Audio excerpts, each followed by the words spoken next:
Hello student, welcome in process of curriculum development।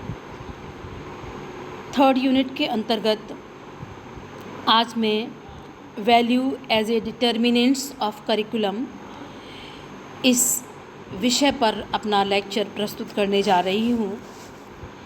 जैसा कि हम मूल्य की बात करते हैं, मूल्यों का जो संदर्भ है वो हमारे सोशल और हमारे नैतिक मूल्यों से लिया जाता है, और जो हमारे सामाजिक और हमारे जो नैतिक मूल्य हैं उनसे कहीं ना कहीं हमारा जो करिकुलम है विभिन्न स्तरों पर ये प्रभावित रहता है, चाहे वो प्राथमिक स्तर हो, पूर्व प्राथमिक स्तर हो, माध्यमिक स्तर हो, उच्च स्तर हो। हम अपने पाठ्यक्रम में इन मूल्यों को रखने की बात करते हैं। इन मूल्यों को रखने का कारण है कि हमारी जो शिक्षा है वो हम इस शिक्षा के माध्यम से एक ऐसे नागरिकों को उत्पन्न करें, एक ऐसे नागरिकों को हम डेवलप करें जो कि एक रिस्पॉन्सिबल सिटीज़न के रूप में देश में कार्य कर सकें।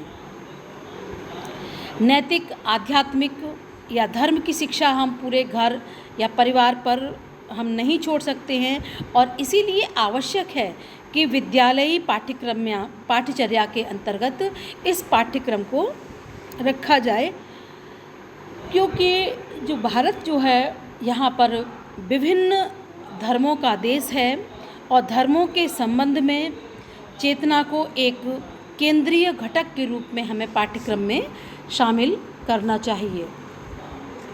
मूल्य आर प्रिंसिपल गाइडिंग बिहेवियर। मूल्य वो सिद्धांत हैं,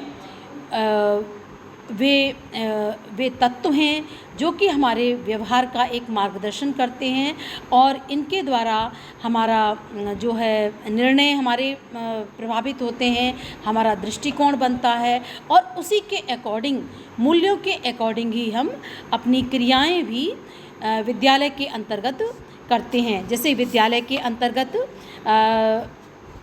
मतलब ध्यान साधना का आयोजन करना, सामूहिक गायन का आयोजन करना, और विद्यालयी सभा में विभिन्न पैगंबरों, संतों के धर्मग्रंथों से जुड़ी हुई जो कथाएं हैं उनके जीवनियों का वर्णन करना इत्यादि के माध्यम से हम छात्रों में मूल्यों का विकास करते हैं। Values concern in education. आज शिक्षा में मूल्य संबंधी बहुत सारी चिंताएं हमारे सामने दिखाई पड़ती हैं, और इन जो हमारे नैतिक और सामाजिक मूल्य हैं उसमें निरंतर गिरावट आ रही है, क्योंकि और इस गिरावट का कारण पाठ्यक्रम का अति भौतिकवादी होना, अति व्यावसायिक होना, जिसके कारण जो है युवाओं में की जो नैतिकता है उसमें गिरावट आई है। और इसमें जो नैतिक और सामाजिक जिम्मेदारी की आवश्यकता होती है, क्योंकि जो समाज के व्यक्ति जब अपनी नैतिक और सामाजिक जिम्मेदारी महसूस नहीं करते हैं तो हमारे मूल्यों का कहीं ना कहीं क्षरण होता है, और मूल्य कहीं ना कहीं प्रभावित होते हैं। क्योंकि अगर हम झूठ बोलते हैं, बुरा व्यवहार करते हैं, लड़ाई झगड़ा करते हैं, असहयोग की भावना है समाज के अंतर्गत, तो कहीं ना कहीं उसकी जिम्मेदारी जो है हम विद्यालयों को देते हैं या अपने अभिभावकों को देते हैं कि ऐसा परिवार है जहाँ पर कि मूल्यों का या जो नैतिक चीज़ों की बिल्कुल शिक्षा नहीं दी गई, या कैसे विद्यालय से इस बालक ने शिक्षण किया कि इसको नैतिक मूल्यों की बिल्कुल जानकारी नहीं है। तो आज जो है अति व्यावसायिक वातावरण और अत्यधिक भौतिकता के कारण आज युवाओं के चरित्र में नैतिक और सामाजिक जिम्मेदारी का सर्वथा अभाव पाया जा रहा है। इसके लिए पाठ्यक्रम में हम इन चीज़ों को प्रमोट करें। जो नैतिक चीज़ें जिनका क्षरण विद्यार्थियों के अंतर्गत हो रहा है, तो हम उसको जो है प्री प्राइमरी लेवल से हम उसको अपने पाठ्यक्रम में स्थान दें नैतिक मूल्यों का। क्योंकि जब हम अपने बच्चों को नैतिक मूल्यों का विकास उनके अंतर्गत करते हैं, उनके अंतर्गत लोकतांत्रिक भावों का विकास करते हैं, तो कहीं ना कहीं वो उनके चरित्र का एक अंग बन जाता है और वो उनका व्यवहार हमेशा उस नैतिक मूल्य और लोकतांत्रिक मूल्यों से प्रेरित ही रहता है। टाइप्स ऑफ वैल्यू, बहुत सारे मूल्य होते हैं। जैसे कि नैतिक मूल्यों में हम बात करते हैं ईमानदारी की, सत्य की। हर बच्चे को हम ईमानदारी और सत्य सिखाएं, ये हमारे नैतिक मूल्य हैं। सामाजिक मूल्य हैं हम हर व्यक्ति का सहयोग करना, सम्मान करना, किसी से भेदभाव न करना, ये हमारे सामाजिक मूल्य हैं। और राष्ट्रीय मूल्य हैं, हमें अपने देश के प्रति देशभक्ति होनी चाहिए और जितने भी देश के अंतर्गत निवास करने वाले विभिन्न धर्मों, वर्गों, लिंग के जो व्यक्ति हैं उनके साथ हमारा समभाव होना चाहिए। ये हमारे राष्ट्रीय मूल्य होते हैं। Issues related to the value, मूल्यों संबंधित हमारी जो समस्याएं हैं, जैसा कि मैंने बताया कि भारत विभिन्न धर्मों के लोगों से बना हुआ एक देश है।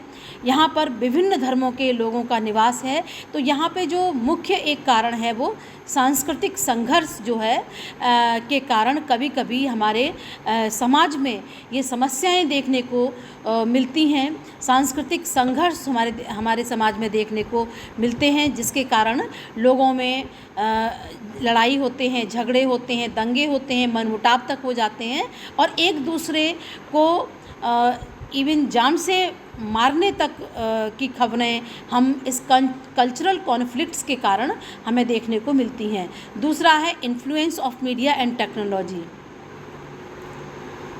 जो मीडिया और तकनीकी के प्रभाव के कारण भी हमारे जो मूल्य हैं उनके प्रति बहुत ज़्यादा हमारे समाज में समस्याएं उत्पन्न हो रही हैं, क्योंकि जो एक बुरी बात है उसका भी प्रसार बहुत दूर तक जाता है और अच्छी बात का प्रसार चाहे उतना ना हो, लेकिन कोई भी बुरी चीज़ है, बुरी घटना है या बुरा संघर्ष है, उसकी जो प्रचार है बहुत दूर तक होने के कारण बहुत से लोगों को ये चीज़ें प्रभावित करती हैं और इससे हमारे समाज में मूल्यों से संबंधित बहुत सारी समस्याएं भी उत्पन्न होती हैं।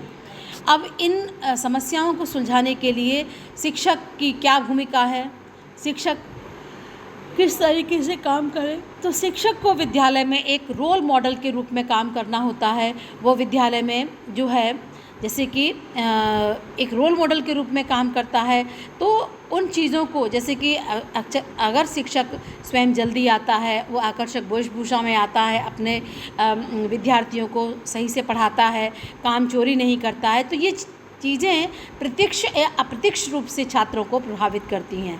दूसरा, ये वे शिक्षण में मूल्यों को समाहित करते हैं और ऐसे शिक्षक जो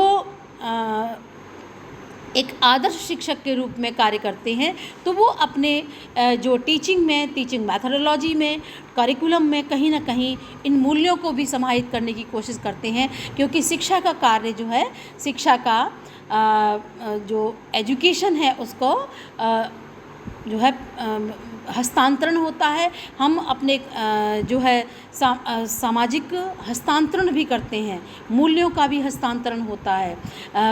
तो अगर शिक्षक आदर्श शिक्षक हैं तो उनके माध्यम से ही हम अपने मूल्यों को हस्तांतरित कर सकते हैं। स्ट्रेटजीज़ फॉर वैल्यू एजुकेशन, मूल्य शिक्षा की रणनीतियाँ क्या क्या हो सकती हैं विद्यालय के अंतर्गत, इसमें हम परिचर्चा हम आयोजित कर सकते हैं, वाद विवाद प्रतियोगिता आयोजित कर सकते हैं, डिस्कशन आयोजित करा सकते हैं बच्चों के लिए। दूसरा, स्टोरीज़, रियल लाइफ एक्सपीरियंसेस के माध्यम से हम बच्चों में मूल्यों के विकास की, मूल्य एजुकेशन की बात करते हैं।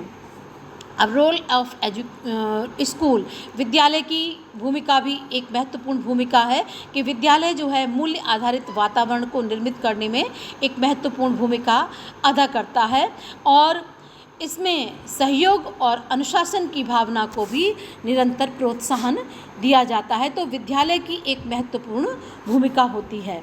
अंत में हम कह सकते हैं कि जो एक संतुलित पाठ्यक्रम होता है, एक बैलेंस्ड करिकुलम होता है, उसमें हम मूल्यों को आवश्यक रूप से उनका हम रखरखाव करते हैं, मूल्यों को हम उसमें सिखाने की कोशिश करते हैं। अगला है कि शिक्षा को नैतिक और सामाजिक मूल्यों को बढ़ावा देने वाला होना ही चाहिए, क्योंकि शिक्षा की एक महत्वपूर्ण जिम्मेदारी है वो नैतिक और सामाजिक मूल्यों के हस्तांतरण की, उनको सिखाने की, उनमें प्रोग्रेस करने की, ये जिम्मेदारी शिक्षा की होती है। शिक्षा सांस्कृतिकीकरण भी होती है, जिसके माध्यम से हम मूल्यों को छात्रों को सिखाने का काम करते हैं।